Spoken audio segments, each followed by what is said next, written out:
Hello guys, আজ আপনাদের দেখাবো আমার খুব পছন্দের এক জোড়া দেশি কবুতরের বেবি।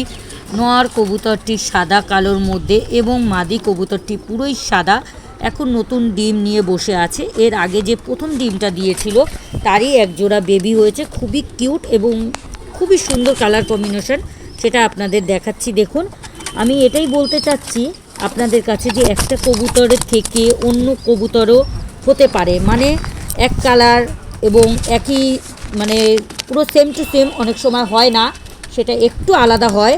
কেননা আমার যে নর কবুতরটি আছে সেটা যেমন সাদা কালোর মধ্যে নর বেবি কবুতরের কালার কম্বিনেশনটা আলাদা হয়েছে, আর এই বেবি কবুতরের মাথায় ঝুঁটি হয়েছে, কিন্তু আমার নর যে প্যারেন্টস আছে তার মাথায় কিন্তু ঝুঁটি ছিল না।